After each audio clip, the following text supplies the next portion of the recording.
वो कृपा करता है, कैसे न कैसे करता है, किसी न किसी को माध्यम बना के करता है, लेकिन वो कृपा करता है। तो भरोसा रखना तो पूरा पूरा रखना, नहीं तो नास्तिक ही बढ़िया। आस्तिक भी बनते हैं और आस्था रखते भी नहीं। आस्तिक भी बनते हैं, भगवान के उपासक भी बनते हैं, भगवान के भजने और मानने वाले भी बनते हैं, और भगवान पर भरोसा भी नहीं करते। तो इन दोनों बातों को एक साथ लेकर नहीं चला जाए। या तो नास्तिक है तो वो कहेगा कि मैं मानता ही नहीं, तो छूट गया, फिर वो किसी में नहीं आता। बहुत सारे देखे होंगे आपने, आस्तिक कहते हम भगवान को नहीं मानते। अब उससे कोई यही नहीं कहेगा कि तू नहीं मानता तो फिर मंदिर आ, कोई कुछ कहेगा ही नहीं कि तू ये कर्म कांड कर, ये विधि विधान कर, ये ऐसा कुछ कर, वो तो कुछ मानता ही नहीं। लेकिन जो मानते हैं भगवान को, जो मानते हैं, क्या वो उतनी आस्था रखते हैं, उतना भरोसा रखते हैं? ये चिंतन करिए। जो रोज मंदिर जा रहे हैं, क्या उनको भगवान पर उतना भरोसा है? अगर है तो हम भक्त हैं, और अगर नहीं, हम थोड़ी थोड़ी बातों पर शिकायत करते हैं, तो अभी भक्त नहीं है। श्री शिव महापुराण की इस पावन कथा में यह विषय आता है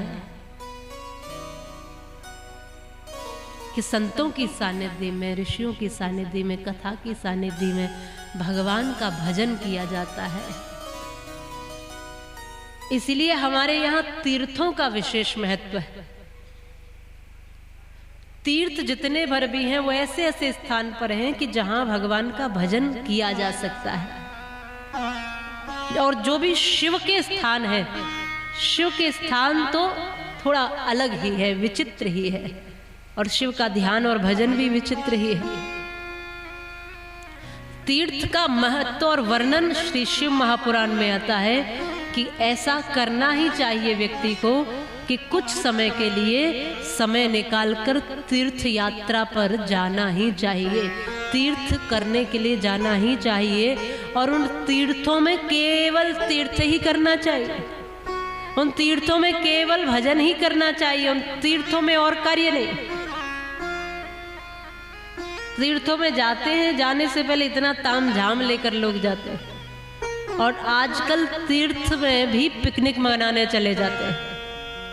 ऐसा ही होता है ना, चलो थोड़ा देख आएंगे भगवान को और घूम आएंगे, थोड़ा सेल्फी ले आएंगे, फोटो खिंचवा लेंगे, इसी बहाने से। कहीं नहीं जा रहे हैं पतिदेव, बाकी तो कहीं ले नहीं जा रहे हैं, तो चलो तीर्थ के बहाने से थोड़ा घूम आते हैं। तीर्थ को तीर्थ रहने दिया जाए, शिव महापुराण कहते। शिव महापुराण में तीर्थों का विशेष महत्व बताया है। भक्ति करने के स्थान है तीर्थ, भजन करने के स्थान है तीर्थ, भगवान के साथ जुड़ने के स्थान है तीर्थ, भगवान की उपासना करने के स्थान है तीर्थ, अपने आप को देखने के स्थान है तीर्थ। और उन तीर्थों में भी जाकर के हम फिर वैसे ही हो जाएंगे, तो संसार में और संसार से बाहर इन तीर्थों में कोई अंतर नहीं बचेगा। तो जो तीर्थ है वो मुक्ति के लिए बनाए हैं, मनोरंजन के लिए नहीं। लेकिन हमने क्या किया अपने अपने तीर्थों के साथ, बताओ? वही सब ना, जैसे बाहर बाजार लगाया है वैसे तीर्थों में भी बाजार लगे। वहां भी मैं देखती हूँ कि तीर्थों में भी जाकर माताएं क्या वहां पे भी खरीदारी ही कर रही है, वहां भी शॉपिंग चालू। तीर्थ आज तीर्थ नहीं रहे हैं, और विशेष बल दिया है महापुराण में इस बात पर, तीर्थों को तीर्थ रहने दिया जाए।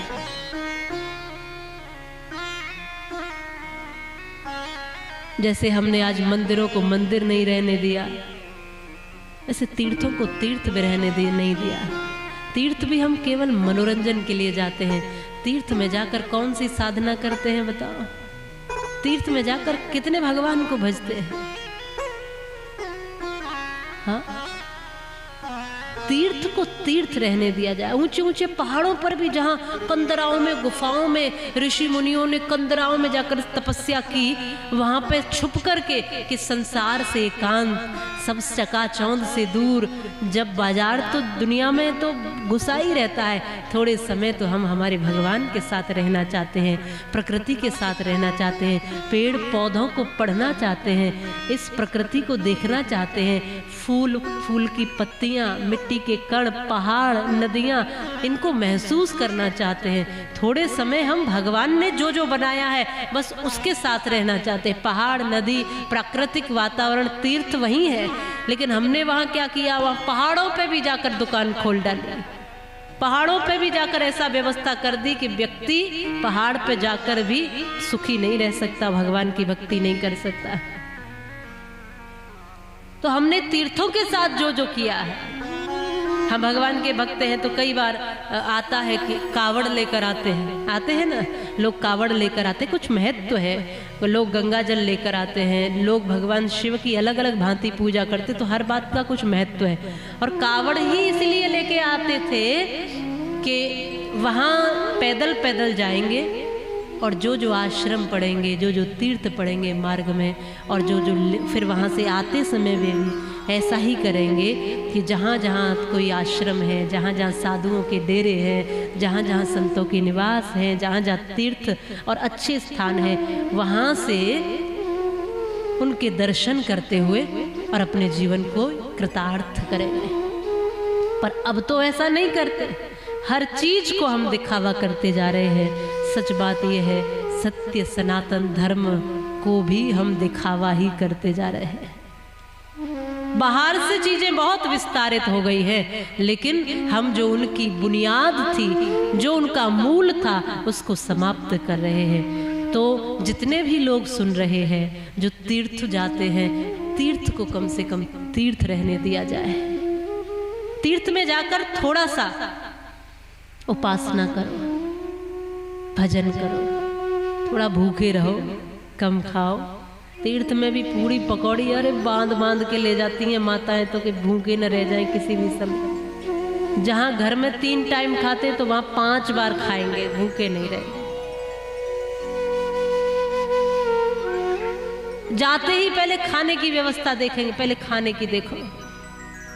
तीर्थ है ही इसलिए कि हम वहां तपा सके, खुद को सहन शक्ति और अपनी ऊर्जा बढ़ा सके।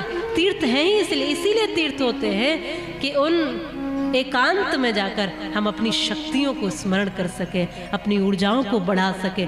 आपके शरीर में बड़ी क्षमताएं होती हैं, बड़ी ऊर्जाएं और बड़ी शक्तियां होती हैं, और वो कब विकसित होती हैं, जब उन ऊर्जाओं को पहचानने का समय मिलता है, अवसर मिलता है। आप यही तो अपनी क्षमता देखोगे जब आप 8 घंटे भूखे रह सकते हो, 10 घंटे, 12 घंटे, 1 दिन, 24 घंटे, तब आपको पता चलेगा कि कितना आप में क्षमता है भूख से लड़ने की। जब आप कितनी देर प्यासे रह सकते हो तो आपको पता चलेगा कि कितनी क्षमता है बिना पानी के जीवन की। जब आप योग करके अपनी श्वासों पर नियंत्रण करते हो तब आपको पता चलता है कि आपके अंदर कितनी क्षमता है अपनी श्वास को, अपनी चंचलता को नियंत्रित करने के। ये सब साधना के स्थान है, इनमें खुद को देखने के लिए साधनाएं की जाती है। जहां आप खुले विचारों से अपने आप को देखो कि यहाँ पर आकर भी कहीं हम विकार में तो नहीं जी रहे, यहाँ पे भी संसार तो नहीं बसा, यहाँ पर आकर भी पानी पूरी खाने का मन तो नहीं कर रहा, यहाँ पर भी चाट पकोड़ों में ही तो नहीं उलझे। ये स्थान है वैसे कि जहाँ आकर के आपको तपाना पड़ता है अपने आप को। और शिव के धाम तो सच में ऐसे ही है कि जहाँ पर थोड़ा खुद को तपाना पड़ता है, क्योंकि शिव से ज्यादा परम तपस्वी कौन होगा। स्वयं शिव तपते भी हैं, स्वयं शिव भजते भी हैं। देवादिदेव महादेव उनको ऐसे ही नहीं कहा है, जो देवताओं से भी ऊपर की श्रेणी में है। सब देवता जिनके चरणों में झुक जाते हैं, ऐसे हैं महादेव, ऐसे हैं शिव शंभु नीलकंठधारी।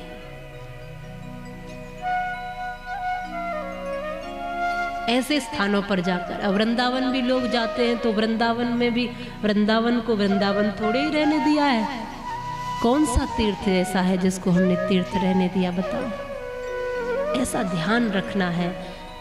शिव महापुराण में बार बार इस बात का वर्णन है कि आपके कुछ स्थान ऐसे आपको छोड़ने चाहिए जहाँ जाकर आप शांति अनुभव करो, जहाँ जाकर आप थोड़े पवित्र हो जाओ, थोड़ा निर्मल हो जाओ, जहाँ जाकर आप थोड़े सहज और सरल हो जाओ, चतुराई और चालाकियों से दूर हो जाओ। इसके साथ कहा कि फिर जब ऐसा भाव बन जाएगा तो फिर भक्ति कहीं पर भी कर सकते हो, हर जगह शिव तत्व विराजमान है।